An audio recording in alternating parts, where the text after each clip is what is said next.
A 30 minutos en Nacional vamos a empezar esta jornada hablando sobre propuestas para justamente lograr la mejora y la viabilidad de un país que enfrenta en la actualidad turbulencias políticas. Así es, sobre todo las propuestas que vienen del sector del lado académico, propuestas para lo que está sucediendo en nuestro país y sobre todo para que nuestra economía y sobre todo desarrollo de las empresas pueda mejorar. Hemos invitado al profesor Carlos González, él es profesor de Derecho Corporativo de la Universidad de San, a propósito que próximamente se va a realizar un coloquio internacional de Derecho Corporativo denominado Buen Gobierno, Desarrollo Económico e Integración, donde no solamente se van a ver el tema que está viviendo el país, sino también propuestas. Muy buenos días.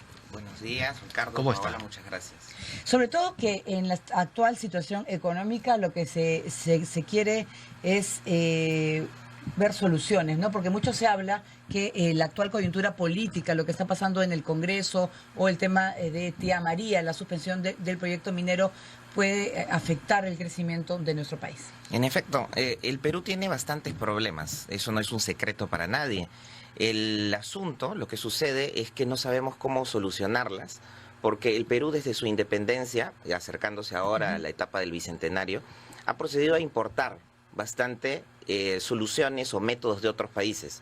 Por ejemplo, el derecho administrativo, el derecho civil o en general el sistema político peruano no se diferencia en mucho de lo que existe en otros países, porque lo hemos importado simplemente sin adaptarlo a nuestra realidad. Entonces ahí es donde hemos descuidado también en relación a la investigación académica en derecho, en ciencia política, en economía, adaptaciones que puedan finalmente brindar elementos de solución con respecto a nuestra realidad.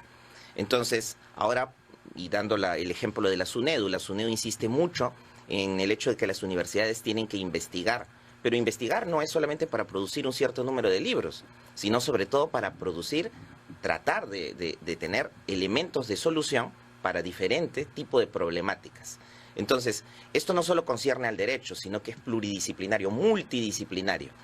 Hemos visto ahora, por ejemplo, que el gobierno del presidente Vizcarra ha intentado convocar a la academia para poder brindar algunas soluciones y se ha elegido a algunas personas para que puedan formar un comité, que puedan brindar algún tipo de propuesta. Pero en realidad esa es una medida ciertamente acertada para el contexto, es decir, la premura del tiempo, pero no es lo que se hace en otros sistemas más desarrollados a nivel académico. Es decir, brindarle el espacio a la universidad para que desde años puedan desarrollarse ideas y en algún momento cuando lo necesite ya el gobierno, entonces finalmente se convoca a esas personas que ya han desarrollado o a esas entidades que ya han desarrollado esas soluciones, ¿no? Sí, muchos dicen que lo que está sucediendo pues en el Congreso, la actual coyuntura política, va a afectar en el crecimiento de este año. Usted, estábamos conversando antes de la entrevista y tiene una visión más positiva.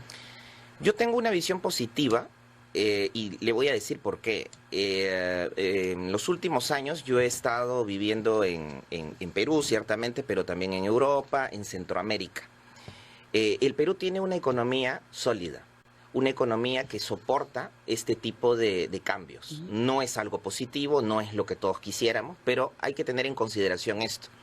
Seguimos creciendo y seguimos creciendo contrariamente a muchos otros países del mundo que no crecen, es decir, que retroceden o que crecen menos que nosotros. Con todos nuestros problemas estamos creciendo. Y tenemos que tener bien claro este asunto. Cuando yo salí del país, o muchos de los compatriotas que nos escuchan vivieron los años 80, los años 70, no es que no crecíamos, sino que retrocedíamos cada año. Entonces, claro, no hay que conformarnos con lo actual, hay que ir mejorando siempre, pero debemos mantener una actitud positiva con respecto a nuestra economía. Nuestra economía es una economía sólida por un lado y nuestro sistema político es un sistema adolescente, es un sistema que recién viene de las democracias de los años 80 y luego de los años 90, consolidándose en los años 90. Entonces es una democracia joven, adolescente y por ende tiene achaques, tiene crisis, pasa por crisis, y lo que estamos pasando en este momento es simplemente un periodo de construcción. Pero tenemos que ser muy consecuentes en este periodo de construcción y brindar las soluciones adecuadas hacia el largo plazo. Si en este momento nosotros no le damos finalmente el asidero adecuado a la renovación política que debe existir, a la renovación orgánica a nivel constitucional que debe existir, dentro de 10, 20, 50 años vamos a pagar las consecuencias. Estamos hablando, doctor González, buenos días, de estas reformas que ha puesto en marcha el gobierno, que van desde el lado político, usted con esa visión, digamos, que tiene global, son, digamos, son mecanismos que apuntan a justamente lograr un Perú distinto, con una mejor clase política y a la vez también con una economía organizada. Claro. Fíjese, mi especialidad es el derecho constitucional, y el derecho constitucional toca bastante al ámbito político y tiene efectivamente una incidencia en lo económico. Cuando yo enseñaba el derecho constitucional en el año 2015, no tenía tantos ejemplos como los tengo ahora. Claro. Para los estudiantes, porque finalmente ya no se trata de hablar en lo teórico de lo que es un referéndum. Los chicos ya saben lo que es el referéndum, Ya han porque participado en el referéndum. Y así sucesivamente con la censura de los ministros, con la disolución del Congreso. Entonces, ¿eso qué significa? Eso significa que, bien que mal, lo que está sucediendo en el país está enmarcado dentro del ámbito constitucional. Demos el ejemplo simplemente de la renuncia del presidente Vizcarra, Kuczynski, y la asunción en el poder del presidente Vizcarra. Se realizó dentro del marco constitucional, dentro de un clima que yo podría comparar al clima de los países nórdicos. Es decir, un clima de tranquilidad, un clima ciertamente, claro, por supuesto que esto genera problemas de poca confianza a nivel de la economía, pero no hubieron disturbios, no hubo mayor problema. Y finalmente se asumió la nueva presidencia de la República dentro del marco constitucional. La Constitución dice que es el vicepresidente quien debe asumir. Entonces, ¿a qué vamos con respecto a la economía? A lo que vamos es a esto. La economía aguanta ese tipo de choques porque está acostumbrada. Es decir, yo empresario, yo banco, si no sé con anticipación que pueden existir turbulencias políticas y ya no lo he mapeado, entonces mi oficina de planificación es pésima, es muy mala. Entonces, eso quiere decir que este tipo de coyunturas, con sus turbulencias, forman parte del cotidiano de las empresas y de las entidades de préstamo. No es que los vaya a sorprender, como algunos analistas sostienen, ¿No? de que estas turbulencias políticas podrían traer abajo la economía. Muy fatalistas están, incluso dice que la economía se puede desacelerar el 2019 a su menor tasa en 4 años. Eso lo ha dicho Elmer Cuba a un diario local. Puede haber desaceleración. Eso no hay ninguna duda que puede existir una desaceleración. Pero no retroceso. Un retroceso es más complicado. Ya. En realidad, algo más imprevisible para la economía peruana puede consistir en el hecho de saber qué va a pasar entre Estados Unidos y China. Porque eso nunca ha sucedido, porque nosotros no conocemos a los actores. ¿Eso podría tener más impacto en nuestra economía que, digamos, el tema político? Hay entidades. Nosotros en la carrera de Derecho Corporativo tenemos una clínica jurídica, es como una consultora que trabaja con microempresarios y emprendedores. Y ellos tienen que solicitar créditos o fondos también, ¿no? Capitales ángel. Y entonces hay promesas, tanto de crédito como de capital ángel, y estamos en contacto entonces con ellos, pero también con entidades. Y cuando ha sucedido algunos de los elementos de la coyuntura nacional, hemos solicitado confirmación con respecto a lo que sucede para saber si hay cambios. Y nos dicen, y por eso es que yo vengo con este mensaje, nos dicen muy generalmente, no, esto nosotros ya lo tenemos controlado, mapeado. Entonces, finalmente, en realidad hay un clima de confianza generalizado en el día a día, pero, claro, y esto es muy, muy importante, los conocedores en materia económica siempre tienen que manifestar y mostrar las alertas que pueden existir en relación a la economía. Eso es muy importante para no descuidar. Para terminar, cuéntenos los aspectos que se van a analizar de manera, digamos, principal en este cuarto coloquio internacional de Derecho Corporativo que organiza SAN. Muchas gracias por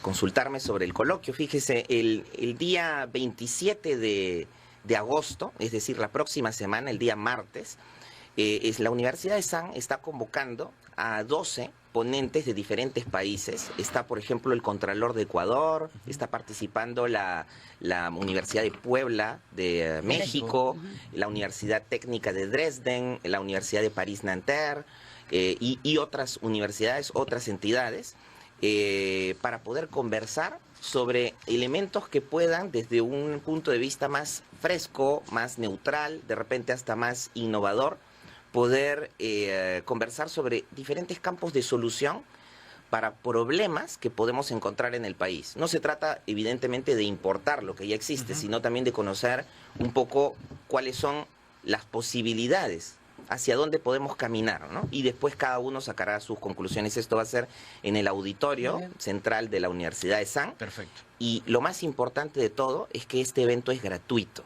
Este evento es gratuito, de inscripción libre.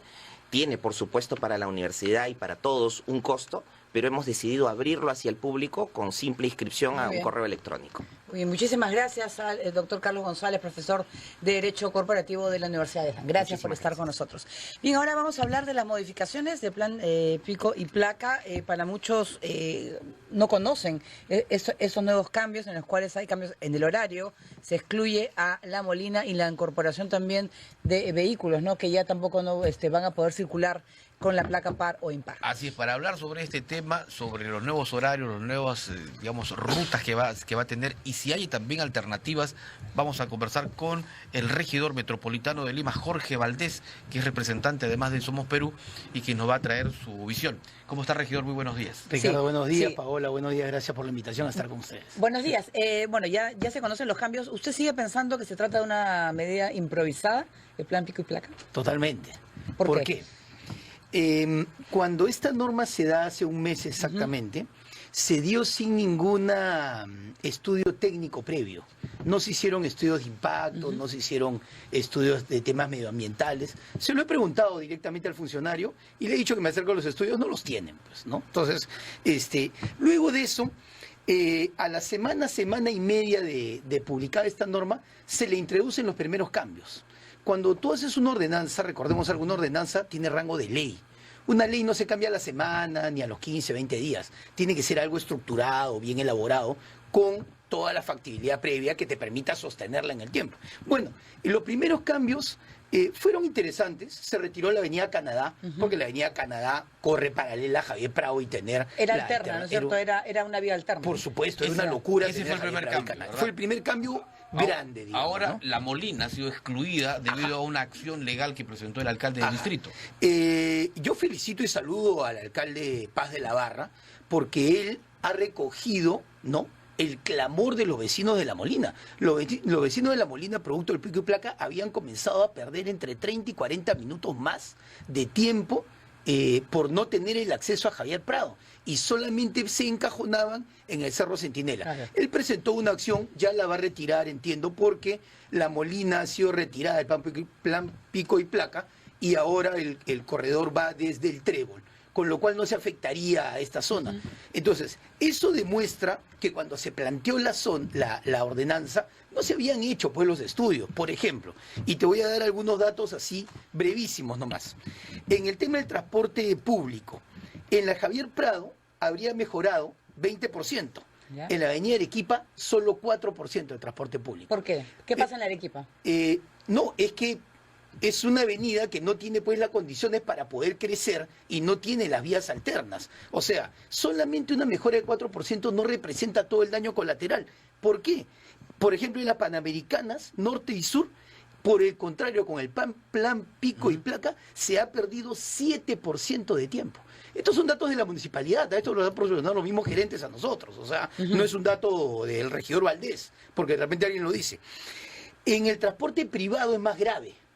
¿Qué pasa? En la Javier Prado se ha mejorado 19% de transporte privado y en el tramo Arequipa-Tacna 18%. Claro, si yo retiro vehículos de una zona, obviamente se van a ir para los costados y yo voy a mejorar esa vía. Pero en la avenida Arenales, que es una de los... Eso le quería preguntar a las auxiliares. ¿Qué pasa? Las auxiliares. Se supone que hay que se puede avanzar muchísimo porque cuando está en verde todos los semáforos deben estar de ese color. Te digo que no es así. En Arenales se ha comenzado a perder el 36% de tiempo. Datos de la propia municipalidad proporcionados por la GTU, Protransporte y Protránsito. En Petituars se ha comenzado a perder el 17%. ¿Qué significa esto? Que he sacado un problema que había una vía y se lo he trasladado a la otra. Nada más. Desvestir un santo para vestir otro. Pero por supuesto, o sea, esto es un engañamuchacho. Al no tener un plan de gobierno para la ciudad, el alcalde Muñoz y su gestión, Acción Popular, sus regidores y sus funcionarios inventan cosas, funcionan reactivamente. Pero ha subido en las encuestas el alcalde Muñoz y la gente lo que está viendo es que está haciendo algo. Pero justamente se trata de eso, pues, que son acciones reactivas, pero que no se sostienen en el tiempo. Una ciudad se gobierna con un plan que nos lleve hacia algún lugar, producto de, digamos, un gobierno que tenga una estructura técnica, profesionales que lo lleven. Te voy a dar algunos datos. Mira, en la Municipalidad de Lima hay un presupuesto de 103 millones de soles para la reducción del tiempo, inseguridad, costo ambiental en el transporte urbano. ¿Sabes cuánto se va gastando ese presupuesto? Apenas el 36%. Deberíamos haber gastado ya el 60%. ¿Qué quiere decir eso? Incapacidad de gasto, ineficiencia, claro. O sea, hago el plan pico y placa porque voy a afectar directamente al ciudadano, pero no hago inversión. No se ha mejorado el transporte público. Se trata con la medida, supuestamente, dicen, queremos desincentivar que las personas usen el transporte privado, ¿correcto? Ya, pero ¿cuál es la oferta? ¿Qué me has dado en el transporte privado? ¿Qué propone Nada. usted, por ejemplo, para frente al tema? Alguna de las propuestas, por ejemplo, ya sacar adelante inmediatamente la ampliación hasta Chimpuogyo del Metropolitano, para incluirle más unidades y una ampliación. Mejorar el transporte público. Mejorar el transporte público. Mejorar primero todas las vías alternas que corren al lado de los grandes corredores a los cuales se les podría aplicar el pico y placa. No es una medida que no vaya a dar algún fruto, por supuesto que lo puede dar, pero necesita todo un tema complementario. Otra de las grandes quejas que hemos comenzado a tener es que a muchos vecinos se les ha comenzado a aplicar 2, 3 y hasta 4 papeletas por el mismo caso en el mismo día. Yo he sugerido el otro día en el Consejo que solo se aplique una papeleta al día por este tipo de falta, porque si no, el pico y placa se convierte en un tema recaudador y ese no es el fin. Además de eso, las personas, ¿no? Las personas pues, cometen errores, pues, ¿no? Entran. Una cosa que sí creo que es interesante en la última modificación, la de ayer, es que, por ejemplo, se han declarado zonas neutras. Todos los óvalos, todos los tréboles y las grandes intersecciones no van a entrar en el pico y placa. ¿Por qué? Pongamos un ejemplo. En la salida de la República de Panamá, para entrar el 28 de julio en esa rampita de unos 200 metros, había una fotopapeleta. Ya no va a haber. Con lo cual, esa zona se convierte en neutra y la gente puede agarrar por ahí y entrar hacia el circuito de playas. Pero ¿no? entonces se va a poder mejorar los índices que ha presentado, ¿no? De repente es cuestión de dejar que la gente se acostumbre, de tener un poco de paciencia, Mire, a ver qué pasa, ¿no? Toda norma es perfectible y mejorable en tiempo. Sí lamento algo, y son las propias expresiones del alcalde Muñoz, que él dice, si la norma no da resultado, entonces yo simplemente la derogo. Nosotros no somos conejillos de indias. Una ciudad no es un lugar para practicar lo que funcione o no funcione. Una ciudad tú tienes que planificarla. Tienes que planearla y luego plantear normas que se puedan sostener en el tiempo. No porque funcione o no funcione. ¿Cómo puede ser que una norma en el plazo de un mes ya tenga 2 correcciones? Y se comiencen a eliminar, quitar vías, sacar. Y encima de eso se hacen con resoluciones de gerencia. O sea, una ley corregida con resoluciones de gerencia. ¿Eso qué significa? Improvisación. ¿Eso qué significa? No tener un plan para la ciudad. ¿Eso qué significa? Trabajar de manera reactiva. ¿Se lo han hecho saber al alcalde durante las sesiones de consejo? consejo? Se lo digo siempre. ¿Y qué responde? No responde mucho, ¿no? El alcalde muchas veces guarda silencio. Sí, tiene explicaciones. Ahora, vuelvo a decir, y lo voy a que conoce siempre. De municipios, conoce Jorge de Muñoz es un hombre municipal. experimentado. Claro. Es un señor, no me cabe ninguna duda de ello, pero creo que el equipo técnico que lo acompaña no es el mejor, no es el más preparado. Permanentemente, y lo hemos visto desde el inicio de su gestión, lo hacen cometer errores que luego tiene que retroceder. La barbaridad que se le pretendió hacer al vecino de La Molina, de encasillarlo. El alcalde Paz de la Barra sale, lo enfrenta, lo denuncia en el Poder Judicial y tiene que retroceder. Muñoz ha retrocedido producto de esa denuncia, la iba a perder de todas maneras. O sea, no es que ellos se estén acomodando, ha tenido que retroceder producto de que el alcalde Paz de la Barra defendió a sus vecinos y defendió el derecho que tenían al tránsito, ¿no? Bueno, será un motivo pues para Así que es. escuche el alcalde de Lima, ya está a través de TV Perú y Nacional, Diálogo, para ese poder, mensaje. claro, conocer su posición, ¿no? Así es, yo quería preguntarle también otros aspectos del municipio, porque usted se reúne no solo para hablar de transporte, sino también para hablar de infraestructura, de mejoras en la ciudad. ¿Qué se está preparando como el plan metropolitano de Lima hacia el Bicentenario? Bueno, hay toda una discusión sobre el tema. Recordemos que las gestiones anteriores ya habían preparado planes. Desde el tiempo de Andrade se han preparado planes para las décadas posteriores. Ahora se está terminando de preparar un plan que espero que podamos discutir brevemente y plantearlo para la ciudad. Hay profesionales a cargo de estas áreas que son interesantes y que creo que tienen la experiencia para plantearle a la ciudad un plan interesante para el Bicentenario, ¿no? Ajá. Que iría, por ejemplo, en mejora, digamos, de la infraestructura, del ornato, de Recuperación seguridad. de los edificios antiguos, por ejemplo, no hacer del centro histórico, debería ser como sucede en otros países, que lo cual se cuida muchísimo cara al turismo también. Sí, el centro histórico ya ha sido afectado por una primera norma que se dio de tratar de peatonalizarlo. No ha dado, al parecer, los resultados del caso, ha generado cierto caos, pero sobre todo ha generado problemas en el nivel comercial.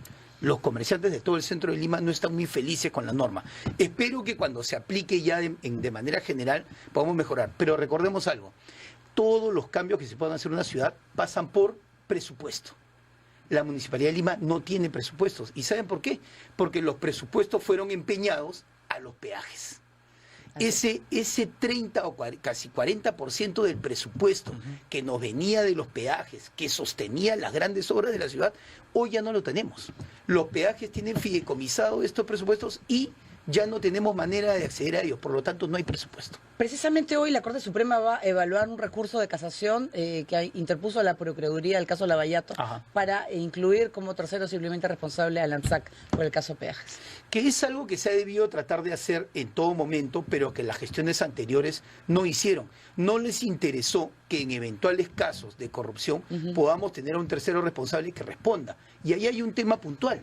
Rutas de Lima, donde todavía Odebrecht mantiene el 25% de acciones, pretende presentar una adenda a la municipalidad dentro de este marco de negociación que hubo para que podamos nosotros aprobar la venta de ese 25% de acciones de Odebrecht a un tercero, con lo cual Odebrecht saldría del negocio. Eso no lo vamos a permitir de ninguna manera, porque si el día que se vayan, el tercero que compre va a decir yo no tengo responsabilidad. Y Odebrecht no va a poder responder en los términos que tú mencionas, Pablo. O sea, sería complicadísimo. Eso no lo vamos a permitir. Justamente mañana, los pueblos de Lima Norte, los distritos de Lima Norte, encabezados por sus autoridades, están haciendo una protesta contra el peaje de Rutas de Lima de Chillón. Ahí están los dirigentes Juliana Bustamante, Alfaro, Zambrano, ¿no? Rafael González, que están encabezando toda una protesta el día de mañana contra ese peaje. ¿Por qué? Porque las personas no quieren ese peaje por los siguientes 30 años. Ellos están levantando la anulación, ¿no? Que es una medida ya mucho más radical. Más radical. En línea amarilla, supuestamente, yo todavía no he visto ningún documento cursado por parte de la municipalidad a línea amarilla, supuestamente vamos a ir por la vía de la nulidad. Y en Rutas de Lima se habría logrado algún tipo de negociación que para mí pues es una negociación totalmente, digamos, contraria a los deseos de la ciudad, pero creo yo que en ambos casos deberíamos ir o por la nulidad o por la terminación anticipada. Esos peajes no los necesitamos, no los queremos. O sea, para cobrar un peaje necesitamos a un francés o necesitamos a cualquier otro extranjero para que nos enseñe cómo cobrar, cómo mantener una vía, por favor. O sea, son peajes ominosos que deberían ser retirados inmediatamente. Yo no sé qué esperan para vía una cautelar no tomar esas casetas inmediatamente. ¿Y sabes por qué? Porque planteemos una nulidad con nuestra propia plata. Porque Se van a siguen pagar pagando, ¿no es cierto? Porque se Por sigue supuesto, pagando. Sí, claro, o sea, quien va o se sigue pagando el peaje y con nuestra propia plata estas empresas se van a defender contra nosotros. Imagínate, eso es un despropósito tremendo. ¿Usted va a ¿no? apoyar la marcha de mañana, la movilización que viene hacia Lima, entiendo, desde los conos, tanto del sur como del norte? Yo me he manifestado permanentemente contra la administración por parte de empresas extranjeras de los peajes. Las voy a seguir apoyando y las apoyo siempre dentro del marco constitucional, ¿no? En respeto a la propiedad privada y a la propiedad pública, porque son peajes ominosos, son peajes que nos dañan no solamente la Se dignidad, apunta a la sino nulidad, economía. desde su criterio, apuntaría a la nulidad. Soy de los que piensan que los contratos tienen dos cláusulas que permiten la terminación anticipada. En el caso de rutas de línea amarilla, en un año lo podríamos tener fuera del negocio. Y en el caso de rutas de Lima, en 6 meses. Yo creo que deberíamos ir por esa ruta. El alcalde ha tomado la vía de la nulidad, sus razones tendrá y ya les explicará a la ciudad, ¿no? Pero con el tema del recurso de casación, que si le aceptan o no a la Procuraduría, eso ayudaría muchísimo, ¿no? Que sea terceramente responsable, ¿no? Y eso va a tener que pagar de todas maneras. Totalmente, porque recordemos algo, esos contratos y esas adendas son todo y fueron todo lo corrupto que pueden ser. Ya lo sabemos. Campaña política, dinero que entraba, adenda. Campaña política, dinero que entraba y contrato. Pero, o sea, en la línea de tiempo calzan perfecto. Ya sabemos quiénes han sido las autoridades involucradas. O sea, ¿qué más nos hace falta entender para reconocer que esos contratos y sus adendas fueron y son todo lo corrupto que pueden ser, ¿no? Ustedes han revisado ya todo lo dejado por Luis Castañeda, y le pregunto esto porque, bueno, ya han pasado 8 meses de la administración, ya Castañeda ha admitido inclusive también irregularidades, y aquí se está mostrando, por ejemplo, hoy en los diarios, nuevas declaraciones de él ante el Ministerio Público, en la que el ex burgomaestre admite, por ejemplo, corrupción en la compra de terreno en obra Río Verde. Ah, imagínate. ¿No? Luis Castañeda respondió así ante la Fiscalía sobre dicho proyecto, y le atribuyen además delitos de colusión y lavado de activos. Mira, te voy a decir algo que sucedió el otro día en el Consejo Metropolitano que fue lamentable, lamentable, y lamentable por el tipo de voto que hubo. Una regidora de oposición planteó una comisión investigadora para las 2 gestiones anteriores, llámese Villarán, llámese Castañeda, para evaluar estos casos. ¿Sabe qué hizo el oficialismo? Los regidores de Acción Popular votaron en contra de esa comisión investigadora. ¿Cuál fue el argumento? Que había que evaluarla, que había que pensar quiénes la integrarían, que había que ver cómo se iba, si necesitaba presupuesto. ¿Y eso no lo podían decidir en ese momento?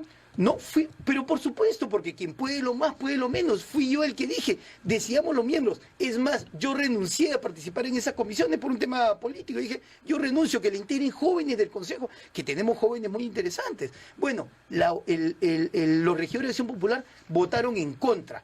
Nosotros, los regidores de oposición, votamos a favor y ganamos la votación. La ganamos. ¿Sabe qué hizo el alcalde Jorge Muñoz?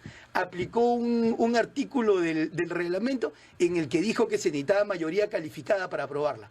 Con lo cual se encarpetó y se archivó la posibilidad de la comisión investigadora. Jorge Muñoz y sus regidores de Acción Popular. Que pretendía investigar a Villarán y a Castañeda, por supuesto. ¿Sobre casos específicos? No, hacer un levantamiento en general de las 2 gestiones. Mire, han pasado 8 meses y no puede ser que el Consejo Metropolitano, cuya una de sus funciones principales es fiscalizar, no haya formalizado una comisión investigadora sobre estos casos.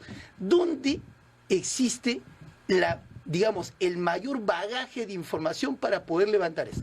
En la Municipalidad de Lima. Claro, tiene todos los documentos ahí, me imagino. Ahí están todos los archivos sabidos y por ahí están los contratos, copias, todo. O sea, somos nosotros los primeros llamados a investigar. Y le planteamos a Jorge Muñoz y a los regidores de Acción Popular, esta comisión investigadora ha sido la semana pasada, la discutimos. Ganamos la votación. Los regidores de Acción Popular votaron en contra de la conformación de esta comisión. Que lo sepa la ciudadanía. Pero sin embargo la oposición les ganó la votación con algunos votos de ellos, gente muy correcta. Bueno, Jorge Muñoz, muy legalista él, aplicó un artículo del reglamento, dijo, bueno, señores, pero no se puede aprobar porque necesitamos mayoría calificada. Y es cierto, dice el reglamento.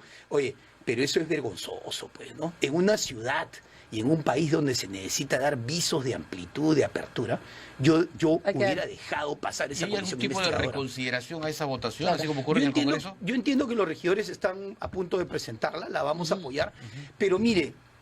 ¿Qué días son las sesiones de consejo? No, por lo menos es una vez a la semana. ¿Pero hay un día fijo para poder ir? ¿La prensa podría tener acceso para poder observar también? Las sesiones de consejo son públicas, se comunican con tiempo y la próxima sesión de consejo es el día lunes, a las 8 de la mañana, el próximo lunes. Bueno, estaremos pendientes de lo que está pasando. Yo lo que espero es que el mismo alcalde Muñoz plantee en la siguiente sesión de consejo una reconsideración. Esta comisión investigadora, si no esto es un escándalo, ¿no? Muchas gracias al regidor de la Municipalidad Metropolitana de Lima, Jorge Valdés, gracias, de Somos Perú, gracias por estar con nosotros. De esa manera nos despedimos. Así termina 30 minutos en Nacional. Muy buenos días. Nos vemos.